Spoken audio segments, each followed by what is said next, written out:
Yuk, balik lagi di channel ini. Terima kasih teman-teman yang sudah ngeklik video ini dan jangan lupa untuk dukung terus channel ini agar channel ini bermanfaat dan bisa berkembang dengan baik. Terima kasih telah mendengarkan dan mari kita lanjut ke materi kali ini. Oke, karena bentar lagi tahun baru, jadi gue pengen bahas tentang sejarah tahun baru nih. Jadi sejarah tahun baru itu punya akar yang panjang dan banyak banget ragamnya, tergantung pada budaya dan peradaban di seluruh dunia. Nah ya, kali ini gue mau menjelaskan secara singkat tentang sejarah perayaan tahun baru. Nah yang pertama ada di peradaban kuno. Di peradaban kuno seperti yang pertama itu ada di Sumeria, tahun 3100 Masehi, sebelum Masehi. Perayaan tahun baru pertama kali tercatat sebagai peradaban Mesopotamia sekitar tahun 3100 sebelum Masehi. Nah, mereka merayakan tahun baru pada waktu equinox atau musim semi sekitar bulan Maret. Karena ini dianggap sebagai awal siklus kehidupan baru.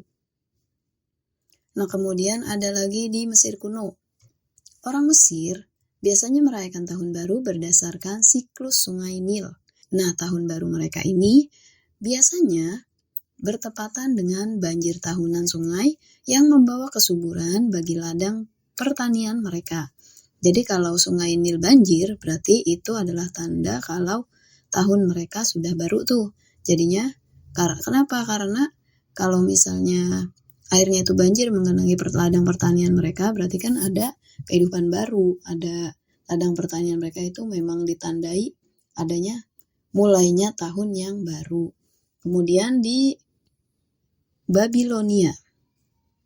Di Babilonia atau sekitar tahun 2000 sebelum Masehi, nah orang Babilonia merayakan festival Akitu selama 11 hari yang menandai pergantian tahun baru di musim semi. Hal ini berkaitan dengan panen gandum dan simbolisasi kemenangan Dewa Marduk atas kekacauan. Kemudian ada lagi yang kedua, penetapan kalender Romawi. Ada kalender Romulus sekitar tahun 7503 sebelum Masehi. Nah, Romulus ini adalah pendiri Roma. Dia memperkenalkan kalender dengan 10 bulan yang dimulai pada bulan Maret atau Martinus dan berakhir pada bulan Desember. Tidak ada bulan Januari dan Februari dalam kalender ini. Kemudian ada lagi kalender Julian atau sekitar tahun 46 sebelum Masehi. Nah, jadi Julius Caesar ini memperkenalkan kalender Julian yang ditetapkan 1 Januari sebagai awal tahun. Ini dilakukan setelah berkonsultasi dengan astronom dan menggunakan siklus matahari. Penetapan 1 Januari juga merupakan penghormatan kepada Dewa Janus, Dewa Permulaan, dan Pintu.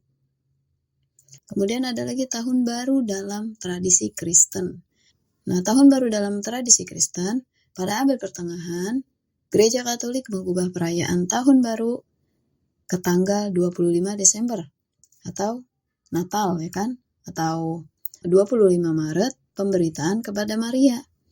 Namun, tahun baru 1 Januari kembali diadopsi setelah reformasi kalender Gregorian oleh Paus Gregorius ke-12 pada tahun 1582. Kemudian ada lagi tahun baru di berbagai budaya. Yang pertama ada tahun baru Imlek atau tahun baru Cina.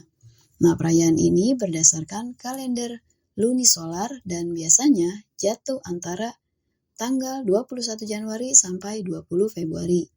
Nah, Imlek menandai awal musim semi dan merupakan waktu untuk kumpul bersama keluarga serta menghormati leluhur. Kemudian yang kedua, Nyepi, tahun baru Saka di Bali.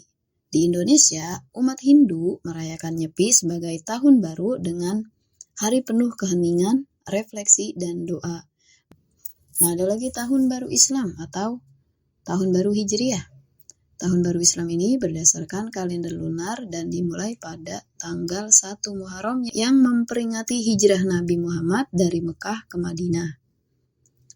Nah, biasanya ini kalau tahun baru Hijriah, biasanya malamnya itu anak-anak atau warga desa biasanya mengadakan pawai obor berkeliling kampung. Kemudian Kalau di daerah Jawa mungkin mereka lebih kenal Satu Suro, ya kan. Kemudian ada juga Nowruz di Persia.